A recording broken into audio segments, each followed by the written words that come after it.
যেমনটা কি আমরা আগের এপিসোডে শেষে দেখেছি, মাইক এবং দেবের সাথে ব্লু ডোমেনের দুই শিমেলের ফাইট হয়, যেখানে মাইক দেবকে বলে তুমি কিছুক্ষণ সময় ওদেরকে সামলাও, আর আমি ওদেরকে হারানোর জন্য এক্ষুনি পাওয়ারফুল অ্যাটাক রেডি করছি। যার পরে মাইক নিজের ওয়াটার অ্যাটাক রেডি করে নেয়, যেটার সাহায্যে সে ওই দুই শিমেলের উপরে হামলা করে দেয়। কিন্তু ওরা দুজন সেটার হাত থেকে বেঁচে মাইক এবং দেবের উপরে অ্যারোর সাহায্যে হামলা করে। তো দেব একটা শিল্ড বানিয়ে ওই অ্যাটাককে ব্লক করতে লাগে।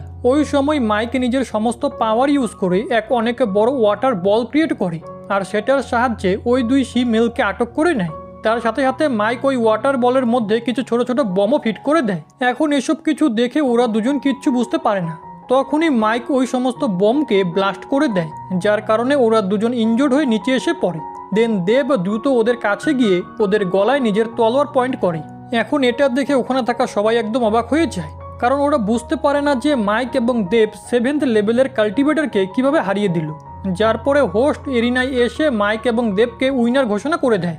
এটা দেখে এমার ওই সাথী অবাক হয়ে যায়। তার সাথে সাথে এমাও ভাবতে লাগে এটা কি এদের দুজনের ভাগ্যের জন্য হয়েছে, নাকি এদের কাছে এমন কিছু আছে যার সাহায্যে এরা এই কম্পিটিশন জিততে পারে।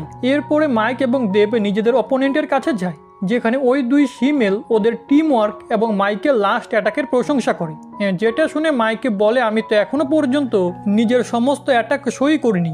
এটা শুনে ওরা দুজন নিরাশ হয়ে যায় আর বলে চলো কোনো ব্যাপার না, অ্যাটলিস্ট আমরা দুজন তো ব্লু ডোমেনের সেকেন্ড টিম যারা এখানে আসতে পেরেছে। যেটাতে মাইক ওদের দুজনকে জিজ্ঞেস করে যদি তোমরা সেকেন্ড টিম হয়ে থাকো তাহলে ফার্স্ট টিম কারা যারা ব্লু ডোমেন থেকে এখানে এসেছে। এটাতে ওরা দুজন মাইককে বলে জ্যাকও এই কম্পিটিশনে অংশগ্রহণ করেছে, এর জন্য তুমি ওর থেকে সাবধানে থেকো, কারণ ও কারোর ওপরই দয়া দেখায় না। এখন জ্যাকের নাম শুনে মাইক সম্পূর্ণ নিরাশ হয়ে যায় আর একটু ঘাবড়াতে লাগে। তো দেব মাইককে ওদের দুজনের যাওয়ার পরে জিজ্ঞেস করে তুমি এমনটা কেন করছো, যেটাতে মাইক দেবকে বলে জ্যাক অনেক বেশি পাওয়ারফুল এবং ডার্ক পাওয়ারের লর্ড। তার সাথে সাথে জ্যাক গত বছর এই কম্পিটিশনের চ্যাম্পিয়ন হয়েছিল, আর ওকে সান অফ ডার্কনেস বলা হয়ে থাকে, কারণ ও ডার্ক এলিমেন্টের সাথেই জন্মগ্রহণ করেছিল, আর তার মাদার তাকে জন্ম দেওয়ার সাথে সাথেই মারা যায়। এরপরে জ্যাকের এলিমেন্টাল পাওয়ার জানার জন্য যখন তাকে সি অফ এলিমেন্টে নিয়ে যাওয়া হয়, তো ওই সমুদ্রের সমস্ত এলিমেন্টাল ফিশই মারা যায়, আর ওই সমুদ্র ব্ল্যাক এনার্জিতে ভরে যায়, যার কারণে আজও ওই সমুদ্রকে ডার্ক সি নামে ডাকা হয়। এমনকি ব্লু ডোমেনে জ্যাকের সিটির নামও সিটি অফ ডার্কনেস, কারণ সবাই মনে করে যে জ্যাক ফিউচারে নিজের ডার্ক পাওয়ারের সাহায্যে সবার উপরে রাজ করবে। এর জন্য জ্যাকের এই কম্পিটিশনে পার্টিসিপেট করাতে আমাদের জেতার কোনো চান্স নেই। এটা শুনে দেব মাইককে বলে তুমি চেষ্টা না করে কিভাবে হার মানতে পারো, হতেও তো পারে আমরা ওকে হারিয়ে দিব।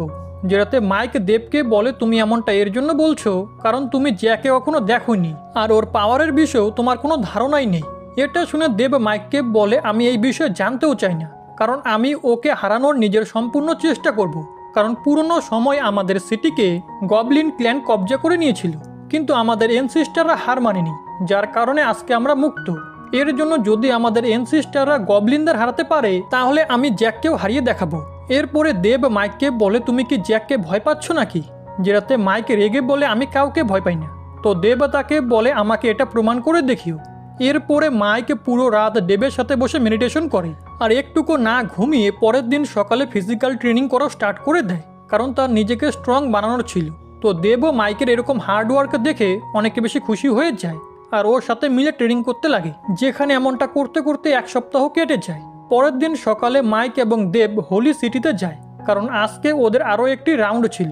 এখন এই ফাইটের বিষয়ে ভাবতে ভাবতে মাইক দেবকে বলে যদি আজকে আমাদের ফাইট জ্যাকের সাথে হয় তাহলে কি তুমি কোনো প্ল্যান বানিয়েছো, যেটাতে দেব কোনো উত্তর দেয় না, বরং সে তো ওই সমস্ত টাকা পয়সার বিষয়ে ভাবছিল যেগুলো তারা এই পর্যন্ত জেতার কারণে পাবে। এটা শুনে মাইক অবাক হয়ে যায় আর দেবকে বলে আমি এত কাজের কথা বলছি আর তুমি টাকা পয়সার বিষয়ে ভাবছো। যার পরে ওরা দুজন হোলি সিটির নোটিশ বোর্ডের কাছে চলে আসে, যেখানে আগে থেকেই অনেক লোকেরা দাঁড়িয়েছিল, যারা দেব এবং মাইককে দেখে ওদের জন্য রাস্তা ছেড়ে দেয়, কারণ এই কম্পিটিশনে অনেকগুলো রাউন্ড জেতার কারণে মাইক এবং দেব হোলি সিটিতে অনেক বেশি ফেমাস হয়ে গিয়েছিল।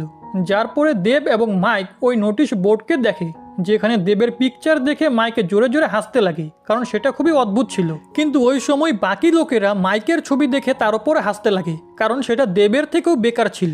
এটা দেখে মাইক ওদের ওপরে রেগে যায়। ওই সময় মাইক এমার ওরিয়ারকে দেখে যে তার উপরে খুব জোরে জোরে হাসছিল, যার পরে ওই ওরিয়ার মাইককে বলে যখন আমাদের ফাইট এইনাতে হবে তখন আমি তোমাকে পুরো পিষে ফেলবো। এটা শুনে মাইক হেসে বলে, বোকার মতো দিনে স্বপ্ন দেখা বন্ধ করো, যেটাতে ওই ওরিয়ার রেগে যায়। কিন্তু তখনই সেখানে এমা চলে আসে, যাকে দেখে ওখানে থাকা লোকেরা ওকে চেয়ার আপ করতে লাগে। যার পরে এমা মাইককে বলে, তুমি এভাবে ঝগড়া কেন করছো? এটাতে মাইকে বলে, শুরু তো তোমার টিমমেটই করেছে, আমি না। তো এমা বলে, যদি তুমি সত্যিই ফাইট করতে চাও তাহলে আমাদের এরিনাতে দেখা হবে, আর ওই জায়গাতেই তুমি আমাকে নিজের এবিলিটি দেখিও। আমি হোপ করব তুমি আমাকে নিরাশ করবে না। এরপরে এমা সেখান থেকে চলে যায়। এদিকে মাইকে বলে, এমা এরকম বিহেভ কেন করছে? যেটাতে দেব তাকে বলে, ও তো এরকম করবেই, কারণ ও কম্পিটিশনের কারেন্ট র্যাঙ্কিংয়ে টপ 6-এ রয়েছে। এরপরে দেব মাইককে বলে, এই কম্পিটিশনে এখন আর কোনো উইক টিম নেই, কারণ কম্পিটিশনে এখন যারা রয়েছে তারা নিজেদের এলিমেন্টাল পাওয়ারের লেভেল 7-এ অলরেডি পৌঁছে গেছে, আর অন্যদিকে আমরা এখনও 6-এই রয়েছি। এটা শুনে মাইক দেবকে বলে, তুমি চিন্তা কেন করছো? আমরা তো গত রাউন্ডেও 2 7th লেভেলের ওরিয়ারকে হারিয়েছি।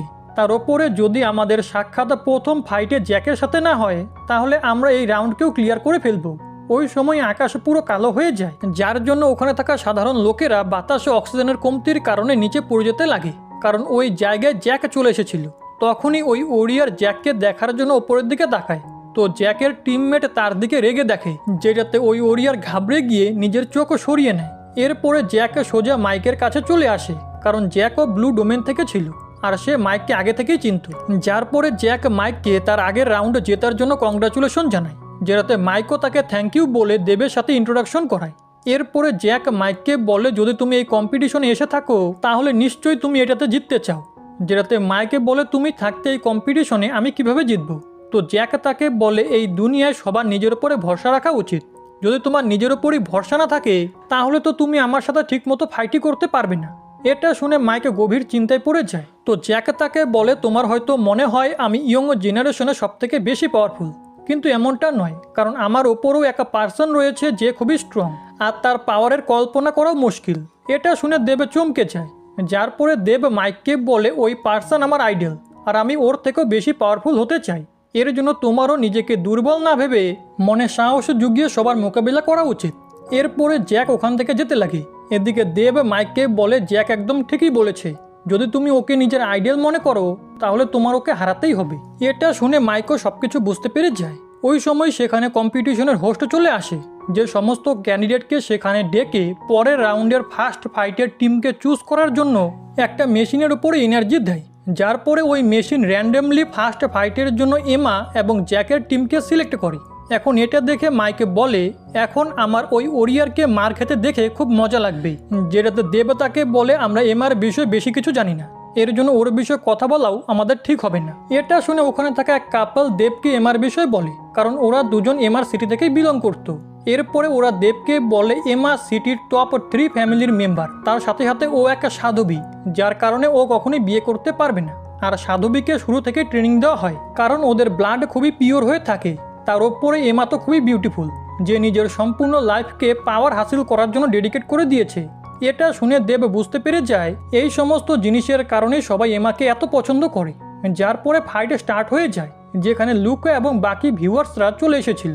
এরপরে এমা এবং জ্যাকের টিমও এরিনাতে চলে আসে। দেন হোস্টও ফাইট স্টার্ট করে দেয়, যেখানে এমা সবার প্রথমে নিজের লোটাস টেকনিকটি অ্যাক্টিভেট করে নেয়, আর ওই ওরিয়ার বিস্ট ফর্মে চলে আসে। এটা দেখে মাইক দেবকে বলে, মনে হচ্ছে এই ওরিয়ার নিজের বিস্ট ফর্মের হাইয়েস্ট লেভেলে পৌঁছে গেছে। এদিকে আমরা জ্যাকের টিমকে দেখি, যেখানে জ্যাক একদম শান্ত হয়ে দাঁড়িয়েছিল, আর তার টিমমেট ফাইটের জন্য রেডি হয়ে যায়, যেখানে সবার প্রথমে ওই ওরিয়ার ওদের দিকে এগোয়।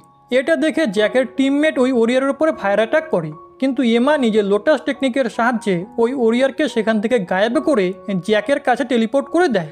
এটা দেখে ওখানে থাকা সবাই একদম অবাক হয়ে যায় যে জ্যাক এখন কি করবে, কিন্তু তখনই জ্যাকের টিমমেট অপর একটি অ্যাটাক করে ওই ওরিয়ারকে দূরে পাঠিয়ে দেয়। এখন এটা দেখে এমা ওই টিমমেটকে নিজের লোটাস টেকনিকের সাহায্যে জ্যাকের কাছ থেকে দূরে সরিয়ে নিয়ে আসে, যার পরে ওই ওরিয়ার জ্যাকের ওপরে অ্যাটাক করে দেয়। এখন এটা দেখে ওখানে থাকা সবাই খুব কিউরিয়াস হয়ে যায় যে এখন কি ঘটবে, কিন্তু এরই সাথে আজকের এই এপিসোড এখানে শেষ হয়ে যায়।